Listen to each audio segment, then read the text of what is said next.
Los comentarios expresados a lo largo de su programación reflejan la opinión de quien los emite, mas no de la radiodifusora. Más salud. Radio UNAM y la Facultad de Medicina presentan Más saludable, más sexualidad, más mente, más veraz, más confiable, más UNAM.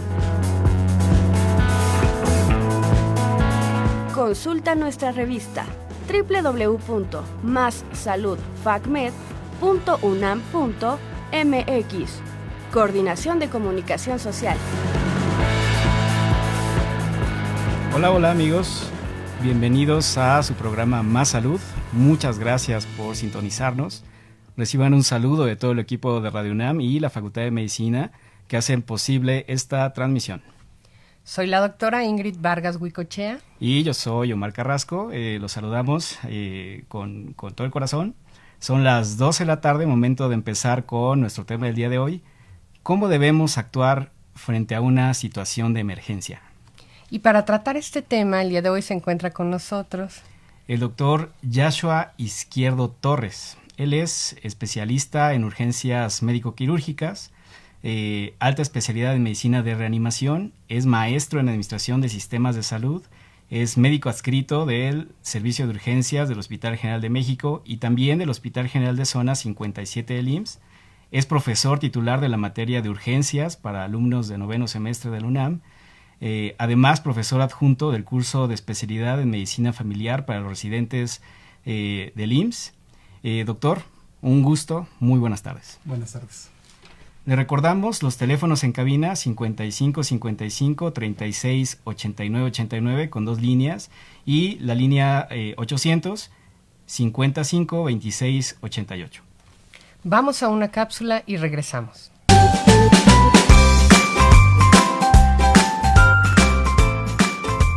Primeros auxilios.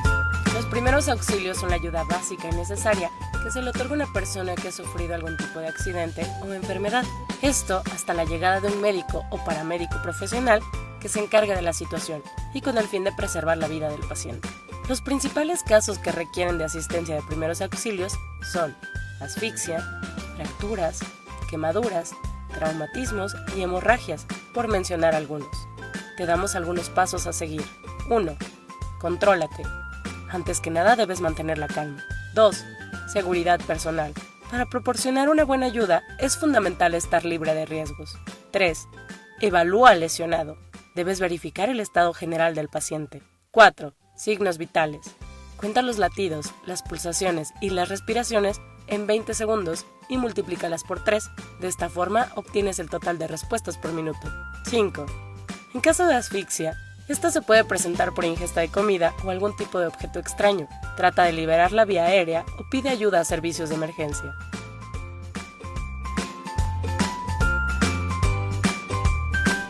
Muy bien, les voy a compartir, amigos, un dato de Senapred. El 7 de septiembre de 2017 a las 11:49 de la noche se registró un sismo de magnitud 8.2 localizado en el Golfo de Tehuantepec, a 133 kilómetros al suroeste de Pijijiapan, Chiapas. Fue sentido en el sur y también fue sentido en el centro del país. 2 días después del sismo se habían registrado 482 réplicas y 15 días después 4.326 réplicas, siendo la más grande de ellas la del 19 de septiembre de 6.1 grados. El sismo causó la muerte de 99 personas, 79 en Oaxaca, 16 en Chiapas y 4 en Tabasco.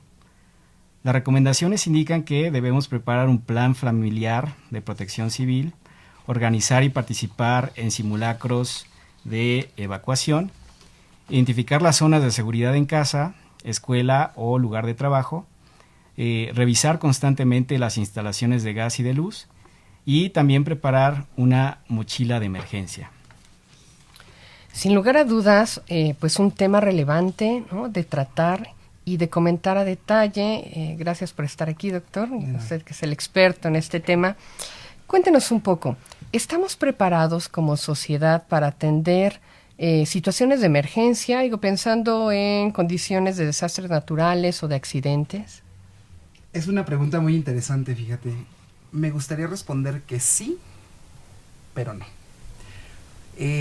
Podemos estar muy identificados a lo mejor con los simulacros, podemos tener mucha cultura de lo que es la prevención y la protección civil, sin embargo, estos accidentes o incidentes o desastres naturales pues se salen del contexto organizado o de un contexto bajo ciertas circunstancias que está controlado, ¿no? O sea, no estamos como para responder a se cayó un edificio, se incendió un parque, se incendió una casa, ¿no? O sea, idealmente deberíamos de tener como las bases o las herramientas necesarias, pero no como sociedad todavía creo que nos falta un poquito o un bastante para poder responder adecuadamente a un desastre natural, porque además son cosas que no esperamos, o sea, nadie está esperando un temblor, ¿no? Nadie está esperando un huracán, nadie está esperando todas estas situaciones que podrían poner en peligro la vida de muchas personas, ¿no? Entonces, nos falta, yo creo que todavía nos falta.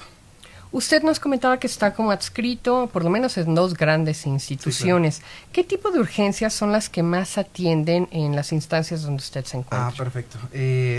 Depende de la situación, ¿no? O sea, en una situación normal o donde no hay un evento o un desastre natural, pues estamos ante la situación de emergencias metabólicas, quirúrgicas, situaciones que son propias de la salud de los pacientes o de situaciones de enfermedades crónico agudizadas. Sin embargo, cuando existe un desastre natural, pues nos enfrentamos a cosas que normalmente no vemos, ¿no? A lo mejor pacientes con una gran cantidad de traumatismos, pacientes con crisis de ansiedad, pacientes con situaciones que pueden poner en riesgo la vida, no propias de las enfermedades que se agudizan, sino de situaciones que provocan los desastres naturales, ¿no?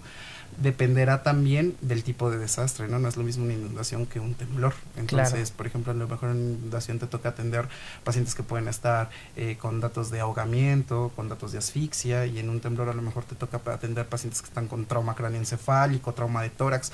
O sea, dependerá mucho como de la situación para que nosotros estemos, pero en un día habitual atendemos las patologías agudas o de las enfermedades crónicas que se agudizan en ese momento. En esta situación de sismo que nos comentaba ya el doctor Carrasco, ¿qué tipo de condiciones eran las que más llegaban al departamento de urgencias? En aquella ocasión, yo como adscrito del Hospital General de Zona 57, que ya fue en la noche, nos llegaron sobre todo pacientes con trauma. Puede ser trauma de extremidades o trauma cráneoencefálico, ¿no? Por alguna situación de que alguien de que le haya caído algún objeto extraño en la cabeza o que no se haya protegido adecuadamente. Y también me llamó mucho la atención que tuvimos como muchas crisis de ansiedad. Uh-huh. Eso era súper importante, lo platicábamos previamente, claro, ¿no? Es una situación importante porque además hay muchas personas todavía que quedaron sensibilizadas del terremoto de 1985 y entonces tienden a somatizar con todas estas situaciones. Se revivía la condición. Claro. Ok, y bueno, por ejemplo, creo que en casa alguien se puede estar preguntando, si de repente se presenta una situación de emergencia y nosotros tuviéramos que atender, ¿qué sería lo primero que tenemos que evaluar? Usualmente en la televisión casi siempre dicen, checa signos vitales, pero para nuestra audiencia, ¿qué diría usted? ¿Cuáles son los signos vitales? ¿Qué tendrían que evaluar? Ok, bien, lo primero que tenemos que hacer, ya lo decían en la cápsula, es mantener la calma. Eso es lo primero que tenemos que hacer, ¿no? O sea, mantener la calma e intentar no entrar en pánico y saber qué podemos auxiliar y qué no. O sea, de conocer nuestras limitantes, ¿no? Porque tampoco una abuelita de 80 años va a estar jalando a un niño de 5 años, claro, ¿no? O sea, conocer nuestras limitantes. Punto número 2, conocer estas situaciones de las constantes vitales o de los signos vitales es una situación muy importante porque nos habla de que un paciente puede o no estar en riesgo o de que puede o no tener vida, ¿no?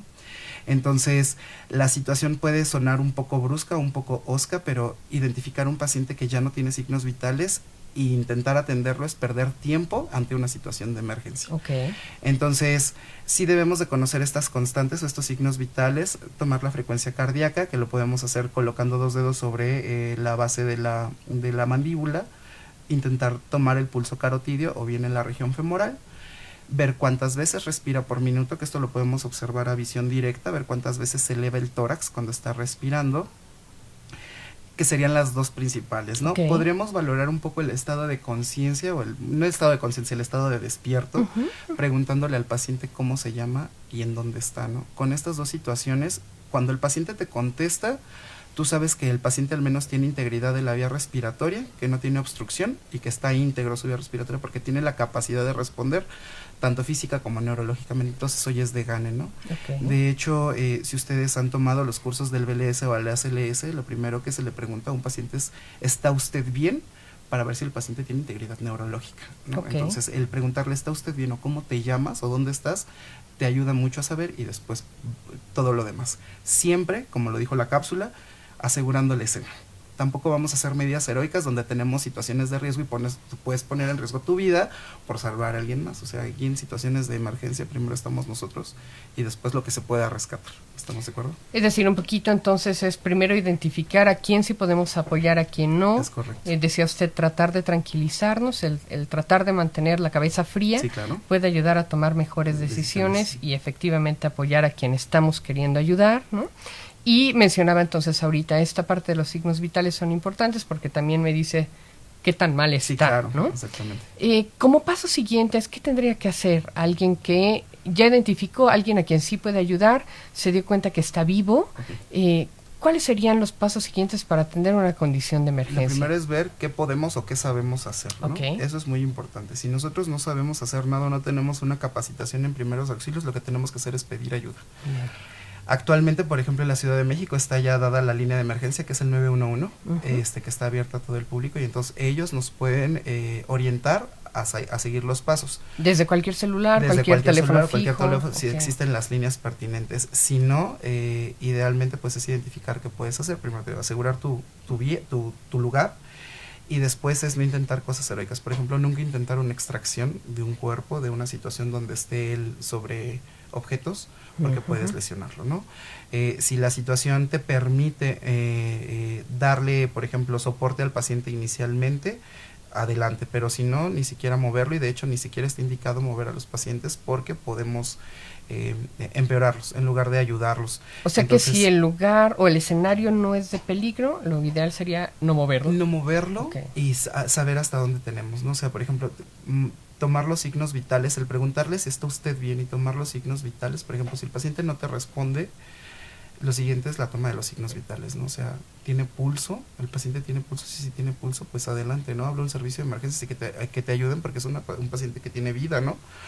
Si el paciente no responde y vemos que, por ejemplo, no respira y no tiene pulso, pues dependerá de qué tan capacitado te encuentres tú en ese momento y qué tan segura sea la escena. Si es una situación en la que tú puedas iniciar maniobras de reanimación, las puedes hacer, pero tienes que tener una capacitación para eso. O sea, no es como en la tele de que llega todo mundo y le pega. No. O sea, tiene su técnica, está bien delimitado el cómo se tiene que hacer, y definitivamente es pedir ayuda, ¿no? O sea, siempre va a haber alguien cercano que sepa brindar primeros auxilios o tener al menos los conocimientos básicos de cómo atender a una víctima en ese momento. Eso le iba a preguntar, doctor. Hace poco usted hizo referencia a dos circunstancias, BCLS y ACLS. Ajá. El BLS, que es sus siglas en inglés es Basic Life Support, que es reanimación básica, son una serie de pasos que sirven para mantener latidos y pulsaciones y ventilaciones únicamente. Eso es lo que se da de primera instancia y es lo que puede llegar a ser una persona una persona LEGO, así se llama un reanimador LEGO, a personas que puedan tener en ese momento que se evidencia parada cardiorrespiratoria y que se les puede dar en ese momento. Y el ACLS, que es el Advanced Cardiac Life Support, ya se hace en un ambiente controlado, o sea, no podemos nosotros dar, o sea, tendría que llegar un paciente a una área de urgencias donde tengan un ambiente controlado para poder dar estas situaciones, pero creo que hablaremos de eso un poquito más tarde, ¿no? Ok, y bueno, nos comentaba hace unos momentos que, pensando por ejemplo en situaciones como lo fue el sismo, ¿no? Que de repente las condiciones que más solicitaban una valoración en urgencias era, por ejemplo, algún traumatismo, sangrados, debo suponer, hemorragias, ¿no? Hemorragias en general. Si esto la persona lo tiene en casa, ya hizo todas las evaluaciones que usted nos mencionaba hace un momento, ¿qué haríamos, por ejemplo, frente a alguien en quien detectamos que tiene un golpe, un traumatismo fuerte? Ok. Va a depender de la región, ¿no? ¿En la cabeza, por ejemplo? Un traumatismo en la cabeza es muy importante que evaluemos esta situación del estado de alerta. Existen a veces lesiones que nosotros no vemos que puede tener dentro del cráneo el paciente, entonces idealmente es pedir ayuda, en esa sí Ok. pedir ayuda definitivamente, ¿no? Para que venga alguien que esté capacitado para hacer un traslado. Porque además, por ejemplo, alguien que tiene un traumatismo en la cabeza, probablemente también tenga un traumatismo en el cuello, ¿no? O sea, se asocian muchas de esas situaciones, y más en una situación como la que tuvimos el 19 de septiembre del año pasado. Si, por ejemplo, fuera una hemorragia, lo que se tiene que hacer en ese momento, quien sepa primeros auxilios, es intentar contener la hemorragia. ¿Y cómo lo hacemos? Presionando, puede ser con un paño limpio, presionando el lugar que sangra, y en eso las que son evidentes, ¿no? Puede haber hemorragias que nosotros no veamos y que pues no vamos a tener como más, ¿no? Pero las que sean evidentes de extremidades o de alguna situación que sea visible, hay que hacer compresión. La primera situación de la hemostasia en el cuerpo es la compresión, y eso ayuda bastante, ¿no? Hacer compresión. Y en algún curso o en algunos cursos de medicina táctica y de combate refieren que puedes utilizar hasta la aplicación de torniquetes, pero no son los torniquetes que vemos en la televisión, sí, no, en las que caricaturas. quítate una camiseta, El rompe cinturón, la llamarra del cinturón. No. Todavía a lo mejor un cinturón, o sea, sería como algo más, porque haría una compresión fija, ¿no? O sea, comprimiría al mismo tiempo de todos lados. Hay torniquetes que ya están especializados y que tienen un mecanismo especializado para dar esta compresión generalizada en ese, pero está para las situaciones de combate, que en esta situación a lo mejor podría Sí, ayudar vale. bastante, pero se tendría que tener como la indumentaria necesaria y el material necesario para poderlo realizar. Pero si no tenemos otra cosa, el agarrar un paño limpio y hacer compresión ayudaría bastante para que el paciente tuviera esa pérdida hemática. ¿Cómo sería una compresión efectiva? Porque ahora que usted lo menciona, yo de repente puedo pensar que alguien igual y dice, no le aprieto mucho, porque qué tal que vaya a sangrar más o le duela. No. Probablemente le duela, pero primero es la vida y luego el dolor del Claro. paciente, ¿no? Entonces hay que hacer compresión con una fuerza suficiente para parar el sangrado. Hecho. Eso es lo que tenemos que hacer, ¿no? Una fuerza suficiente para parar el sangrado. Si no para el sangrado es que no estamos comprimiendo adecuadamente. También tenemos que tener en cuenta que habrá vasos sanguíneos que a lo mejor, aunque con toda la compresión que le hagamos por el tipo de lesión, no dejen de sangrar. Entonces, pero sabemos que estamos haciendo una compresión efectiva con respecto a un sangrado cuando deja de sangrar. Ok. Entonces, esa es la situación. Y no moverse de ahí hasta que llegue la ayuda. Exactamente, pedir ayuda. Ok. Pedir ayuda es muy importante. Siguiendo con algunas Ajá. de las condiciones que pudieran de repente presentarse, ¿no? Y pensando en lo que la gente puede hacer de primera intención para tratar de apoyar a esa otra persona lesionada. Una fractura. Ajá. ¿Qué puede pasar de repente con mucha frecuencia, no? ¿Qué es lo que hay que hacer tras una situación que se cree es una fractura? Vaya, podría haber como medidas muy heroicas, ¿no? O sea, a lo mejor ver una extremidad con deformidad es algo... Yo me sigo impresionando. Claro. Yo me sigo impresionando, ¿no? Yo con todo y la experiencia que puedo tener, la poca o corta, o mucha experiencia que pueda tener, yo sigo viendo un miembro desplazado de su sitio anatómico y es algo de verdad impactante. Si el miembro no está desplazado, el simple hecho de inmovilizarlo, o sea, darle inmovilidad, puede ser con entablillarlo, o sea, porque no vamos a tener férulas en ese momento, ¿no? A lo mejor entablillarlo, poner una base firme para que no se mueva, disminuye mucho el dolor del paciente, ¿no? Por desplazado entenderíamos... Algo que se fractura y que pierde o sea, por ejemplo, si estamos viendo un brazo, no sé, tu brazo derecho que se fractura y se va hacia la izquierda o a la derecha de su Ok. situación habitual, o sea, esa es una fractura que está muy mal, ¿no? Entonces, ahí idealmente no lo pongan en su lugar, no intentemos hacer cosas heroicas porque recuerden que corren vasos sanguíneos y nervios. Entonces, si lo hacemos de manera brusca o no sabemos, podemos terminar lesionando más a los pacientes. Lo que tenemos que hacer es brindar confort, a lo mejor inmovilizar como está la extremidad en ese momento, hasta que lo ve el experto, que sea el que pueda reducir o colocar nuevamente la fractura, ¿no? También habrá situaciones en que las fracturas se expongan, ¿no? O sea, una fractura expuesta, que el hueso se sale del sitio, pues ahí lo que hay que hacer es cubrirlo, vendarlo y darle soporte al paciente. Eso ayuda mucho a controlar el dolor, que realmente es lo que quieren en los pacientes en ese momento que se les quite, ¿no?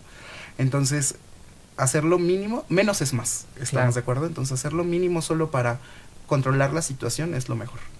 Ahí entonces lo más importante es no mover. Sí, claro, Ok. no mover porque podemos traer más situaciones de riesgo. Existirá personal capacitado, por ejemplo, los paramédicos, existen técnicos en urgencias médicas avanzados que, por ejemplo, pueden sospechar de alguna fractura de cadera o alguna fractura de un fémur o de alguna fractura de la pelvis, que en su momento sí requieran de inmovilización por la gran cantidad de sangre que sale de esos huesos, ¿no? Entonces, pero ella es una persona calificada, ¿no? O sea, no es lo mismo que uno intente reducir una fractura de pelvis a que llegue alguien calificado a hacer un torniquete adecuado o un vendaje adecuado para intentar disminuir la situación de la fractura y disminuir el sangrado, ¿no? Claro. A estas situaciones son las que me refiero, por ejemplo, de sangrados que no vemos, ¿no? Se puede tener una fractura de pelvis que sangran a mares y la única manera es inmovilizarlo, pero tiene que ser gente que sepa, o sea, definitivamente. Y ahora que lo está mencionando, doctor, de hecho, me surge, ¿no?, un poco la inquietud de qué hacer frente a una urgencia que creo que es muy común, una caída, ¿no? ¿Qué hacer frente a una caída para evaluar qué tan grave puede ser, realmente cómo se le ayuda? Porque digo, eso es sí como del cotidiano, Ajá. ¿no? Pero del contexto de qué caída, o sea, por ejemplo, porque no es lo mismo que alguien se caiga caminando, a que alguien se caiga en una bicicleta, a que alguien vaya en patines, o sea, bajo el contexto de que, ¿no? Por ejemplo, si es una caída de un niño que estaba jugando, corriendo, que se cayó y no tuvo más que raspones, pues a lo mejor brindar ahí los primeros auxilios, limpiar, ver que no tenga nada. Yo creo que las mamás son las personas más calificadas para saber si su niño está o no grave, no lo lleven al médico. Si no tiene como gran cosa, si un raspón lo podemos tener todos. El problema de esto es si nosotros evidenciamos, por ejemplo, una caída de un niño, no sé, de que mida 1,10 metros, y estamos viendo que está en una barda o está en una situación que doble su altura, que se caiga y se pegue en la cabeza al hospital, o sea, porque ese niño tiene traumatismo craneoencefálico hasta no demostrarle lo contrario. Entonces dependerá del contexto, ¿no? Okay. O sea, si vemos que son lesiones menores, no vemos deformidades, el niño responde adecuadamente, no lo vemos somnoliento, situaciones así, pues a lo mejor en casa, vigilancia, y a la consulta general con su pediatra, con quien sea. ¿Cuándo sí debemos ir a urgencias? Cuando nosotros, por sentido común, que a veces es el menos común de los sentidos, por sentido común estamos viendo que el paciente puede tener lesiones mayores, ¿no? ¿Cómo podemos identificarlo? Caídas que doblen la altura del paciente, caídas de más de 2 metros de altura, porque con esto referimos que la velocidad y el impacto que tuvo en el suelo va a tener consecuencias por la transmisión de energías. Entonces, en esa situación sí tenemos que acudir a un servicio de urgencias, ¿no? O sea, evidenciar que no tenga fracturas, que no tenga problemas en el tórax, que no tenga traumatismos craneoencefálicos, pero depende mucho del contexto en el que está el paciente en ese momento, ¿no? Yeah. Entonces, por ejemplo, si nosotros vemos que es muy común, ¿no? O sea, que un albañil se cae y no responde, oye, ni le haga, o sea, hablarle a la ambulancia y que se lo lleve, ¿no? O sea, es súper importante esa situación. ¿Okay? O la abuelita, que se resbale de repente. Los extremos de la vida, más los abuelitos, son muy vulnerables porque estos síndromes de fragilidad que pueden llegar a tener luego las personas adultas mayores les confieren como un grado de riesgo, ¿no? Entonces, una abuelita que se cae de su plano de sustentación, pues seguramente va a tener fracturas. Entonces, no hay tampoco que hay que pasarse como de no le hago caso y me espero, ¿no? En esa situación, sobre todo, y si sabemos que tienen enfermedades, que toman medicamentos que son para anticoagular la sangre, que la paciente pueda tener alguna entidad como la osteoporosis, que tenga alguna situación de desgaste, una caída interfiere mucho en su vida, entonces puede tener muchas consecuencias. Por eso te digo que es como del contexto y con respecto a que, ¿no? Por ejemplo, si ustedes evidencian que alguien viene en una motocicleta a más de 50 kilómetros por hora y sale proyectado, ese paciente tiene trauma hasta que no se le demuestre lo contrario. Lo mismo en una bicicleta, porque luego también, ¿no? Terminamos por soslayar o darle menos importancia a las bicicletas. Las bicicletas son la misma situación que una moto y llegan a velocidades también que puedan tener esta situación. Entonces, como vemos, la bicicleta, no le pasó nada, ¿no? Y resulta que luego son personas que vienen bastante graves de su estado de salud. Y que ahorita además está muy de moda. Sí, ¿no? Claro. Y además su sistema de protección es diferente a los de las motos. Exacto. ¿No? Entonces, esa situación. Ok, doctor. Bueno, creo que ahí todos estamos tomando notas, sí, claro, ¿no? Para evitar provocar un daño mayor cuando realmente lo que se quiere es pues apoyar a aquel que pudiera estarlo necesitando. Una condición que en muchas ocasiones también de repente se presenta como una urgencia y que claro, los primeros momentos suelen suceder en un escenario no hospitalario son los infartos. Claro. ¿No? ¿Qué hacer cuando sospechamos que una persona está sufriendo un infarto o un evento cerebrovascular? Ok, eso es una situación muy importante porque representa la principal causa de muerte en el país, o representaba, que es el infarto de miocardio, y la otra representa la principal causa de discapacidad a nivel mundial. ¿Qué hacer? Lo primero que tenemos que hacer es identificar, o sea, si el paciente se puede estar infartando, y esto va a depender del contexto del paciente. ¿Por qué lo digo? Una persona de 20 años que tiene dolor torácico seguramente no va a ser un infarto porque no tiene factores de riesgo, no tiene las condiciones en el momento para que pueda tener a lo mejor lesiones arteriales, a menos de que tuviera una discrasia familiar. Pero es una persona que a lo mejor el dolor torácico no va a ser un infarto, no así el paciente hipertenso, el mayor de 45 años, el paciente que es diabético, el obeso, etcétera, en todas estas situaciones. Entonces primero es como meterlos en el contexto, ¿no? O sea, este paciente se puede estar infartando, yo creo que no. Si nosotros vemos que si entra en el contexto es una persona con muchas comorbilidades o que tiene muchos factores de riesgo, que se sabe que la persona fuma o situaciones así, si el paciente refiere dolor torácico, lo primero que tenemos que hacer es llevarlo a un hospital. Es lo que tenemos que hacer, o sea, llevarlo a un hospital siempre y cuando el contexto o la situación no lo permita, ¿no? Porque habrá personas que refieran dolor torácico de inicio y posteriormente desvanezcan, que puedan estar frente a una parada cardíaca por un infarto, y en esta situación cambia total el contexto, que es a lo que me refiero, ¿no? Entonces a este paciente lo que se le tendría que hacer es darle soporte vital básico en ese momento, hablar al servicio de emergencias para que posteriormente lo soporten, e inmediatamente avisar nosotros al servicio de emergencias cómo evidenciamos, o sea, qué fue lo que sucedió inicialmente, en qué momento se desvaneció y qué fue lo que nosotros hicimos. Porque entonces el sistema médico de emergencia se activa de una manera distinta, porque el paramédico o la persona que vaya a trasladar al paciente ya sabe algo del antecedente y ya te puede orientar en ese momento qué es lo que está sucediendo, ¿no?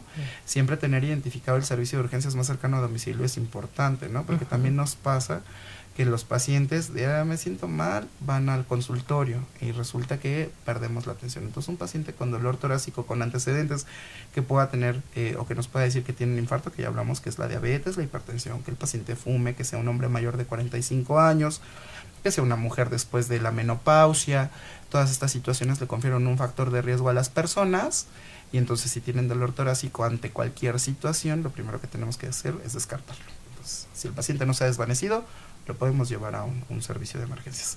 Si durante el traslado al servicio de emergencias el paciente desvanece, continúen hasta el servicio de emergencias y digan en qué momento se desvaneció el paciente, ¿no?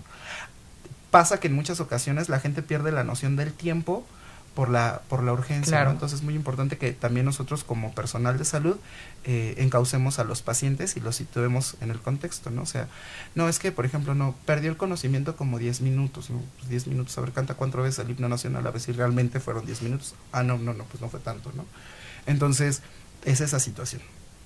Si es un paciente que tiene dolor torácico, pues lo llevamos. Si no, iniciamos, si sabemos dar la RCP, iniciamos la RCP, activamos el sistema médico de emergencia, y ya le dejamos todo a ellos posteriormente, ¿no? Ahorita vamos a hablar de eso, que creo que es muy importante. Y la otra situación es la enfermedad vascular cerebral o el EVC. Esta es como más sencilla de diagnosticar, ¿no? O de sospechar. Existe una escala que se llama escala de Cincinnati que valora 3 rubros. Es el habla, la pérdida de la simetría facial y la disminución de la fuerza del hemicuerpo. Si nosotros vemos cualquier cambio en un momento dado, o sea, oye, vi que se te enchuecó la cara y el paciente empieza a hablar raro, al hospital. Corriendo. Punto, ¿no? Si el paciente dice, ¿sabes qué? Empieza a arrastrar el habla y no puedo mover el cuerpo derecho, al hospital. O sea, porque además en esta situación tiempo es cerebro, ¿no? Entonces existen muchas ocasiones en que dicen, se me va a pasar, y resulta que no se le pasa, y lo que pudimos haber hecho en los servicios de emergencias, que son las primeras 3 horas, que es darle terapia lítica al paciente para que pueda mejorar, porque sospechamos que un coágulo está en la cabeza, siempre y cuando no haya sido una hemorragia, cambia mucho el pronóstico del paciente, pero si no se hace así, entonces perdemos nosotros mucho tiempo. Entonces, ante el contexto de que si sabíamos responder a urgencias o emergencias de la primera pregunta, ahí les tengo un poco de la respuesta, ¿no? Es esa situación. Así es. Y nos preguntan también por las redes unas condiciones frecuentes como son las quemaduras. ¿Qué hacer frente a una quemadura? Y también preguntan, relacionado con un comentario que se había hecho previamente, en la parte de las hemorragias, los sangrados. ¿Cuál sería el tiempo recomendado para ejercer presión y para detener, por ejemplo, una epistaxis, ¿no? Un sangrado nasal, nos pregunta Jorge. Ok. Muy bien. ¿Les parece si hacemos una pequeña pausa? Ha pasado volando este programa, 30 minutos ya. Les recordamos el teléfono en cabina, 55 36 89 89, con 2 líneas, y el 01800 55 26 88.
pues regresamos con nuestro tema. Estamos hablando de cuáles son las estrategias, cómo actuar, ¿no?, en situaciones de emergencia, y nos quedábamos con un par de preguntas pendientes, una de ellas que nos hacía Jorge, sobre todo relacionado con los sangrados nasales, ¿no?, las llamadas epistaxis. Ajá. ¿Qué hacer, cómo tratarlo, cuánto tiempo mantener la presión? Ok, lo que debemos de entender de las epistaxis es que a veces el sangrado no es como tan compresible, porque no es de una estructura que se pueda, de la que se pueda hacer compresión, ¿no? O sea, cuando sangra, normalmente sangran los vasos sanguíneos que están dentro de los cornetes o el plexo que irriga la nariz, y en muchas ocasiones el hacer compresión no ayuda mucho. No que sea malo, pero no ayuda mucho, ¿no? ¿Cuánto tiempo dura? Dependerá del contexto, todo depende del contexto. Yo creo que va a ser una situación muy importante aquí. Si es un paciente que no tiene ningún antecedente, que pudimos sospechar que puede ser por una vasodilatación, que puede ser por irritación de los mismos cornetes, que pudo, no sé, en algún movimiento brusco, no sé, al limpiarse la nariz o situaciones así, normalmente remiten solas, o sea, ¿estamos de acuerdo? Tampoco es así como muy recomendable esa de, voltea la cabeza para arriba y ve al cielo, porque lo único que podemos hacer es que el paciente degluta sangre, ¿no? Y entonces, si el sangrado es como muy abundante, va a deglutir sangre y después va a vomitar sangre, y entonces va a ser como más espanto, ¿no? Lo que sí podemos hacer compresión con una aplicación fría. ¿Estamos de acuerdo? A lo mejor un poquito de hielo, no, bloque de hielo, no, una aplicación fría, una toallita que tengamos congelada, una situación así, darle compresión 2-3 minutos y esperar que pase. Si nosotros vemos que no cede, porque hay sangrados que no van a ceder, inmediatamente acudir. Puede ser con el otorrino o al servicio de emergencias más cercano, ¿no? Okay. Porque ha habido pacientes que se han entrado en choque hipovolémico por epistaxis y de esto no se trata, tampoco se trata de esto, ¿no? Entonces, a lo mejor darle contención 2-3 minutos, si no mejora, acudir al médico capacitado, que puede ser el urgenciólogo o el otorrinolaringólogo. Y la otra es, si tiene antecedentes, por ejemplo, hay pacientes que sufren de hemofilia, que tienen enfermedad de von Willebrand, discrasias que pueden predisponer a los sangrados, ellos ni esperar. Inmediatamente al médico, porque nos puede hablar de que o los factores de coagulación no están en sus mejores valores, o que existe una situación, por ejemplo, con las plaquetas, que puede estar muy bajitas y que puede permanecer, por ejemplo, sobre todo los pacientes que puedan tener leucemia o síndromes mielodisplásicos. Una epistaxis representa una urgencia, ¿no? Entonces, inmediatamente al servicio de urgencias. Condiciones especiales, sí, claro, que se pueden complicar fácilmente, sí, claro, ¿no? Nos pregunta también Perla Velázquez sobre las quemaduras, que también puede ser una urgencia que se presenta no solo en situaciones de desastre, sino en la casa. En la casa, y qué desafortunado, ¿no? Depende de por qué te quemaste y el tamaño o el tipo de quemadura que tuviste, ¿no? Desafortunadamente se dan muchas quemaduras por escaldadura, sobre todo en los niños, ¿no? Es muy común que se acerquen a la estufa, estén, no sé, algún alimento, agua, frijoles, lo que tú quieras, y que el niño, por curioso, vaya, jale y se queme 70% al hospital, ¿no? O sea, ni siquiera es al hospital en ese momento. No aplicarle nada. No intentar hacer medidas heroicas, a lo mejor un paño húmedo únicamente para mitigar un poco el dolor, pero no intentar hacer nada inmediatamente al hospital, porque además son pacientes que pueden morir por deshidratación. ¿Estamos de acuerdo? Una quemadura, se pierde totalmente la barrera que contiene el agua corporal y se deshidratan los pacientes, ¿no? Si es una quemadura pequeña, hablamos de que pudo haber sido, no sé, caída de agua caliente en una mano, que no se extendió a más, por ejemplo, de la palma o de una pequeña porción corporal, o no sé, algún tipo de flama que se pudo haber presentado. Pues a lo mejor, si no es como tan grave, hay que acudir al médico siempre, no a un servicio de urgencias, pero sí hay que acudir al médico para saber qué tan grave puede ser la situación, y no intentar hacer estas medidas heroicas que ponle el tepescohuite, ponle cebolla, ponle N cantidad de situaciones. Sí, no, porque lo único que podemos hacer son irritaciones químicas de las lesiones que ya tenemos previamente. ¿Qué se refiere? Por ejemplo, una quemadura de aceite que es pequeña, a lo mejor ponerle en un momento al chorro, no directo si está muy fuerte, pero sí puede ser como un chorro discontinuo, como el de una regadera, para que no lastime más, e intentar mitigar un poco el dolor. cubrirla con un paño húmedo, no por cosas secas porque se seca y entonces arranca la piel.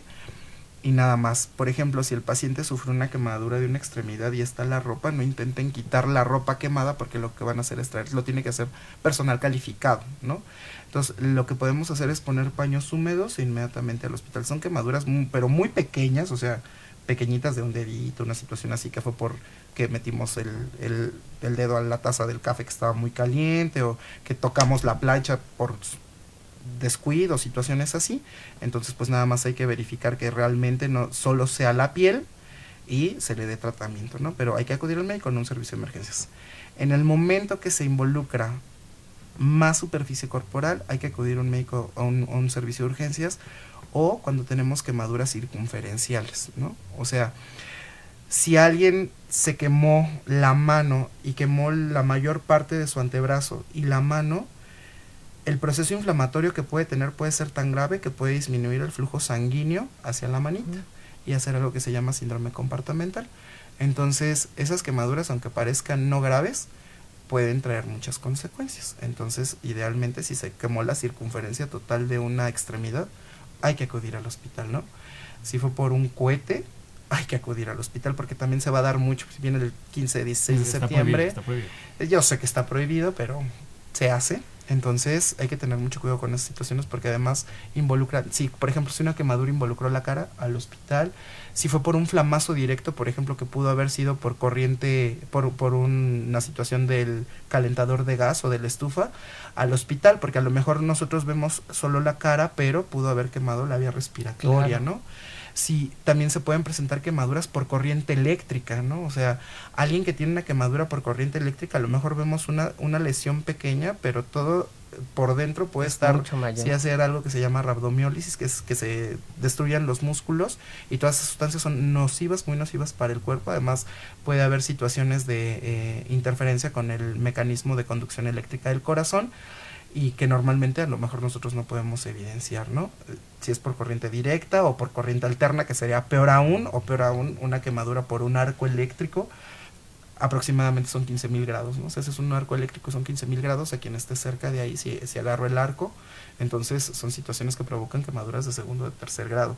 ¿Quién es el experto en evaluar las quemaduras? Pues el médico, ¿no? O sea, hay que ir al médico. Si son pequeñas, no al servicio de urgencias, pueden ir a su médico de cabecera, pero si ya involucran estas situaciones como la que les estoy comentando, entonces, ni pensarlo. O sea, esas sí son situaciones de urgencias y nadie les va a decir no vayas. O sea, inmediatamente hay que atenderlo. Por Muy bien. supuesto. Siguiendo un poco en ese sentido, ¿cómo podemos actuar para proteger o poner a salvo a las poblaciones más vulnerables? Niños, mujeres, embarazadas, adultos mayores. ¿Bajo qué contexto? Imagínense en la cuestión de urgencia. ¿No? Por ejemplo, de un sismo, ¿no? O sea, ¿cómo le podemos hacer? Pues se trata mucho más bien del sistema de protección civil, porque ahí involucra mucho protección civil, y saber a quién tenemos que brindarle nuestra atención, ¿no? Se oye muy feo, pero saber a quién tenemos que brindar nuestra atención. Los adultos mayores son una población vulnerable, pero son una población, se oye muy feo, que ya tuvo su vida completa, ¿no?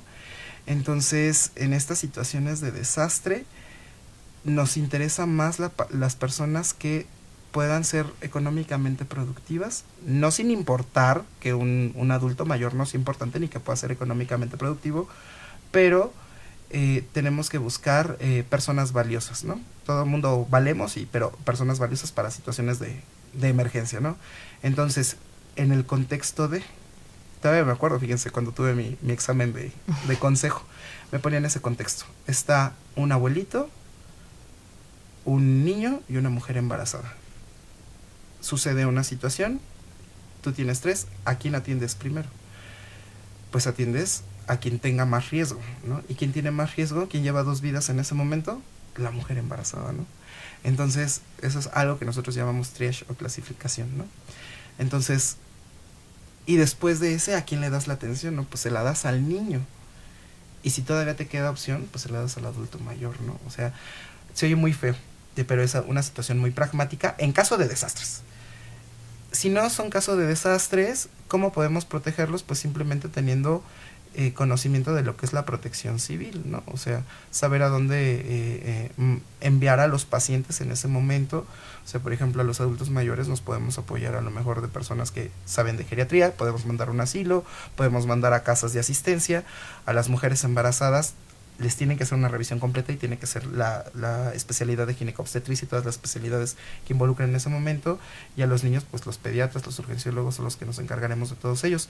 Todos son importantes, sí. Ante una situación de desastre hay que hacer esta situación de clasificación. ¿Y cómo podemos protegerlos? Pues simplemente identificarlos, ¿no? O sea, tener bien identificado qué tipo de población tenemos nosotros y a quién a nosotros nos vamos a enfrentar. ¿Estamos de acuerdo? Un poquito como tratar de minimizar los riesgos a los que están expuestos. Exactamente, ¿no? Nada más.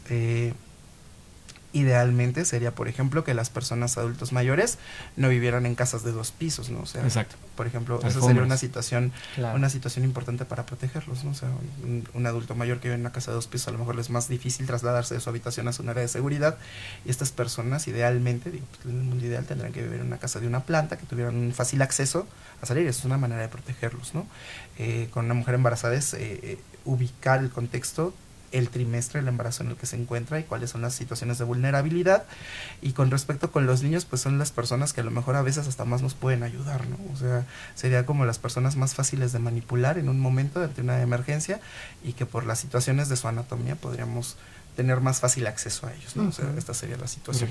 Platicábamos hace rato fuera del aire de cuáles son las circunstancias más comunes de atención en urgencias, y nos topamos con esta pregunta de cómo podemos identificar si alguna persona está sufriendo alguna crisis de pánico o angustia. Esto es muy, muy interesante. Digo, la doctora aquí nos apoyará con estas situaciones, sin duda. experta en psiquiatría, pero normalmente las situaciones nosotros lo llamamos crisis de ansiedad, no sé si es el término correcto, pero son situaciones de pánico o angustia.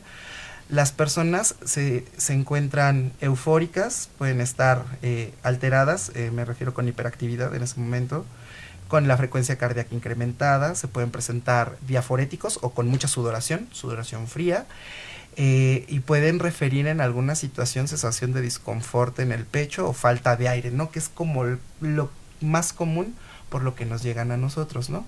Estas situaciones hay que delimitar, porque ya les decíamos, ¿no? O sea, normalmente lo que nos está sucediendo es que las personas del 85 nos llegan con estas situaciones. Claro. Entonces, una persona que te llega con disconfort torácico, con falta de aire, con la diaforesis o la sudoración profusa, pues igual se está infartando, ¿no? Entonces, lo primero que tenemos que hacer es descartar la urgencia, que es tomarle un electrocardiograma a la paciente, verle los signos vitales, ver que todo esté bien con ella. Y si nosotros ya hicimos todo eso y de verdad descartamos que no tenga una urgencia, entonces hay que darle contención. Pero los síntomas son casi siempre esos, ¿no? O sea, son diaforesis, están como muy hiperactivos o muy alertas, con sensación de disconfort torácico y disnea. Es normalmente lo que sucede. Me ha tocado, por ejemplo, ya con la experiencia que nosotros tenemos ahí en el hospital, sobre todo en el IMSS, que tú le preguntas a las personas, ¿a qué se dedica usted, no? Entonces ya empiezas a escuchar a qué se dedica, y es una persona que a lo mejor tiene mucho estrés en el trabajo, que tiene está ahorita alguna situación de estrés durante la familia, y entonces somatizan de esta manera, ¿no? Con una crisis de pánico, una crisis de ansiedad. Te digo, no es normal que un paciente de 35, 25 años se presente con esta sintomatología, entonces hay que buscar, después de descartarle la urgencia, buscar estas situaciones, pero como te digo, la doctora que es especialista en psiquiatría nos puede apoyar. No, yo creo que muy bien descrito por el doctor, pero creo que valdría la pena también enfatizar que justo lo que lleva a muchos de estos pacientes con una crisis de angustia a recurrir a un servicio de urgencias es que la sintomatología se parece mucho, sí, claro, justo a un infarto, ¿no?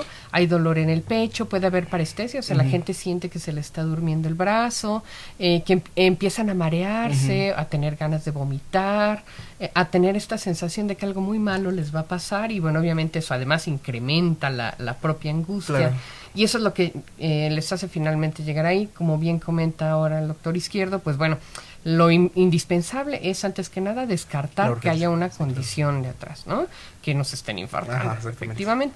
Si esta parte médica, no psiquiátrica, se ha descartado, reconocer que los pacientes no es que no tengan nada, si tienen algo, pero es algo afortunadamente no fatal, ¿no? Sino que es una condición psiquiátrica que hay que atender, ¿no? En muchas ocasiones va a remitir mucha de la sintomatología, a lo mejor con un tranquilizante de inicio, sabiendo que no va a ser el tratamiento, que necesitan ir después a una valoración psiquiátrica, pero sí, ahí pues enfatizarle un poco a nuestros colegas médicos de que los pacientes con crisis de angustia no es que no tengan nada, si tienen algo que no es detectable con los exámenes que hasta el momento tenemos y que necesitan una atención especializada, ¿no? Pero pues sí, son visitadores frecuentes de los servicios de urgencias por lo aterrador de los síntomas que pueden llegar a presentar, ¿no? Claro. Muy bien. Doctor Izquierdo, escenario. Un escenario que requiere RCP, reanimación cardiovascular. ¿Cómo se aplica? ¿Quién puede realizarlo?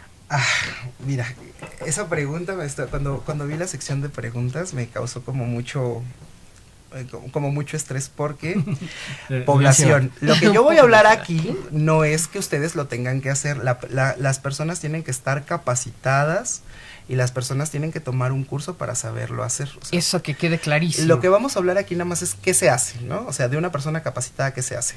La RCP o la reanimación cardiopulmonar son una serie de medidas que ayudan a soportar la circulación de un paciente. Es cardiopulmonar, soportar la situación de la circulación y de la ventilación. ¿Estamos de acuerdo? ¿Qué se hace? Lo primero que se tiene que hacer es identificar si un paciente o una persona lo amerita, ¿no? Entonces, un reanimador LEGO, que son las personas que no están dedicadas al área de la salud, que toman un curso, lo puede identificar. Si nosotros vemos que una persona se desvanece en público, si nos avisan de que una persona no está respondiendo, lo primero que tenemos que hacer es asegurar nuestra escena, ver que nadie más vaya a sufrir alguna situación. Por ejemplo, si nosotros evidenciamos que en un estacionamiento alguien se desvanece, pues lo que tenemos que hacer es primero decirle a alguien que cierre las partes por donde puedan pasar carros y asegurar nuestra escena. Una vez asegurada la escena, entonces empezamos, ¿no? Llegamos y preguntamos, ¿está usted bien? Con un estímulo fuerte en los hombros, y hay de dos, que el paciente te responda o que no te responda. Si el paciente no responde, entonces lo siguiente que vemos es el paciente respira o no respira o jadea, o respira de manera normal o jadea. Si el paciente respira, entonces el paciente es un paciente que tiene integridad cardiopulmonar, ¿no? Se está respirando. Lo podemos poner en posición de descanso y es avisar al servicio médico de emergencias. Si el paciente no respira o respira de manera normal, inmediatamente tomamos el pulso, ¿ok? Para tomar el pulso se tiene que tomar un curso porque tenemos que hacer varias veces el ejercicio para saber identificar un pulso. Se toma el pulso durante 10 segundos y hay de dos, ¿se siente o no se siente el pulso? No se siente el pulso, en ese momento inician las maniobras de reanimación cardiopulmonar. En todo este contexto, la cadena de supervivencia es clara.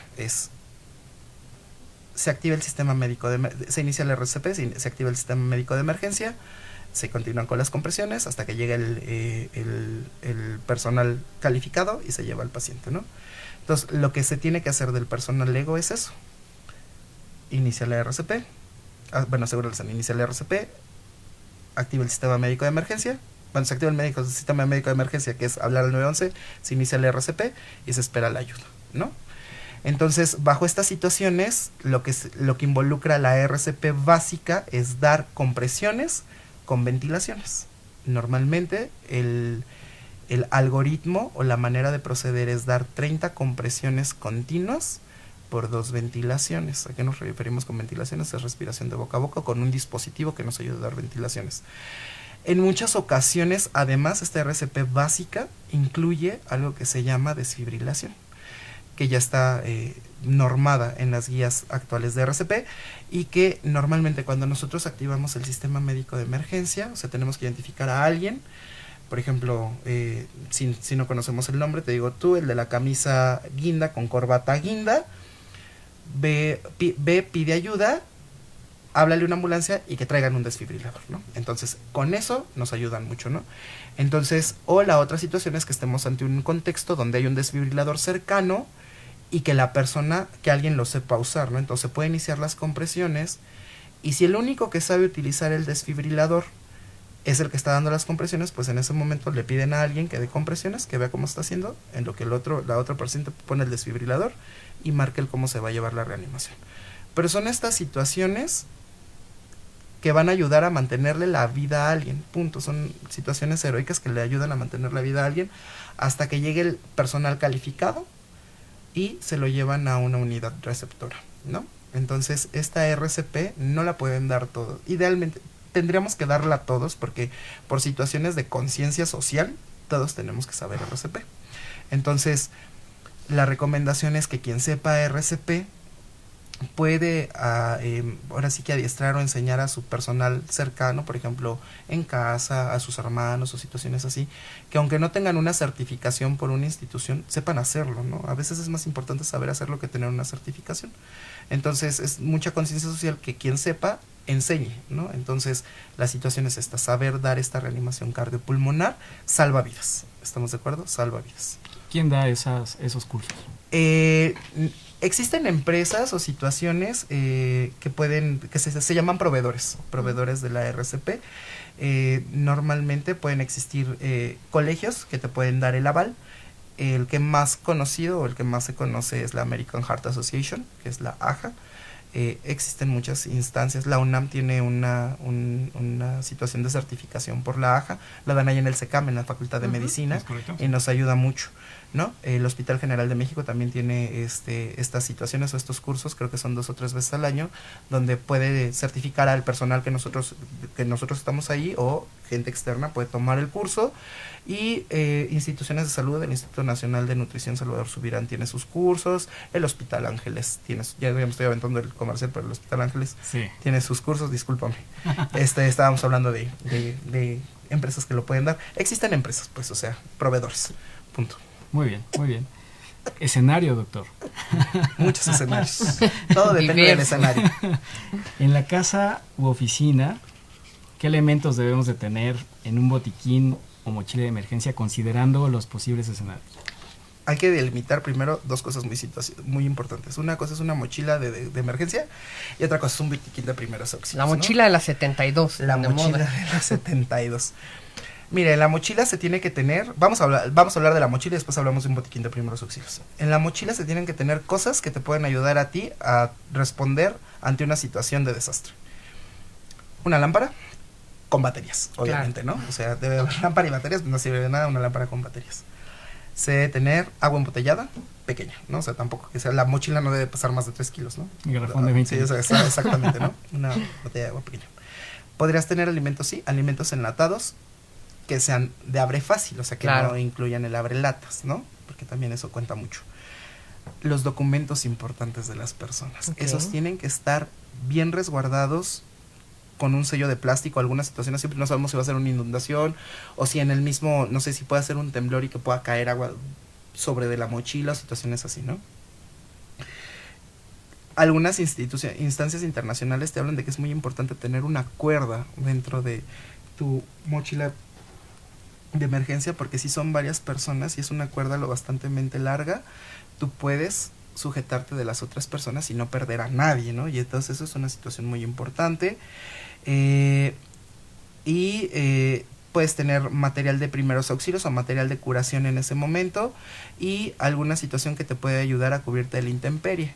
Puede ser, no recomendaría yo una cobija de esas de San Marcos, edredón, bonita, ya no sería una gran mochila. Claro, no, sino existen cobertores que son como de material metálico, que se doblan, son muy poquitos, pero que brindan la suficiente protección para no pasar frío, ¿no? Son como las situaciones muy básicas. Y con un botiquín de primeros auxilios, que totalmente distinto, pues ahí normalmente se tiene material de curación, una botella de alcohol, torundas, algodón en bolitas, banditas que puedan ayudar a la cicatrización o a la curación de heridas, algún antiséptico como el isodine, digo no martiolate ni mercurales porque se arden un chorro y pueden dañar la piel, puede ser isodine, en las mochilas de emergencia tienen que tener sus medicamentos de sus padecimientos crónicos. Importante. Esos tienen que estar porque si no las personas se descompensan, y en los botiquines de primeros auxilios podemos tener estos también, ¿no? O sea, son como circunstancias muy, muy distintas. Pues un tema que da para mucho, muchísimo. Sí, sí. Creo que estamos sobre tiempo, tenemos ya muy poquitos minutos para dar cierre. Se nos quedaron algunas preguntas claro. en el aire, me preguntan por atragantamientos, por otras situaciones de emergencia que pudieran cubrirse, pero no sé, Omar, si hubiera algo más que tenemos que compartir con nuestra audiencia que fuera relevante, sobre todo para poder enfrentar una situación de emergencia, ¿no? Y cómo Pues, atenderla. Yo creo que el doctor ha dejado claro en qué momento tendríamos que ir a un servicio de urgencias o con un médico cercano. Sí. Un poquito pensar en que esta circunstancia de discriminar a quien se atiende antes en una situación así, en el hospital se vive día a día. Entonces, no necesariamente se atiende a la persona que va llegando de inicio, sino que se hace una selección para ver cómo se hace. Claro, digo, si todavía tenemos tiempo, debemos dejarlo muy puntualizarlo, ¿no? El triage. En un hospital, en un servicio de urgencias, es clasificación, no orden de llegada. Eso es muy importante para que la gente lo tenga en cuenta, porque a veces la gente cree que no se le da atención a lo que está Y teniendo se en ese molestan. momento. Sí, claro. Claro. Ok. Fabuloso. Bueno, doctor, agradecemos muchísimo su participación en nuestro programa. Estuvo con nosotros el doctor Yashua Izquierdo Torres del Hospital General de México. Evidentemente, la consentida del programa, la doctora Ingrid Vargas. Muchas gracias. Y yo, Omar Carrasco de Colado. Esta fue una coproducción de la Facultad de Medicina y Radio UNAM, a nombre del doctor Germán Fajardo Dolci, director de la Facultad de Medicina, la doctora Irene Durante Montiel, secretaria general, la licenciada Karen Corona Méndez, coordinadora de comunicación social, Pamela Gómez Velázquez, jefa de comunicación audiovisual. En la producción, licenciada Erika Alamilla Santos. Voz de las cápsulas, la licenciada Andrea Candy Uribe. En Facebook Live, la licenciada Saniasi Morales Estrada. En los controles, Socorro Montes. Muchísimas gracias a todos. Muchas gracias. Excelente tarde.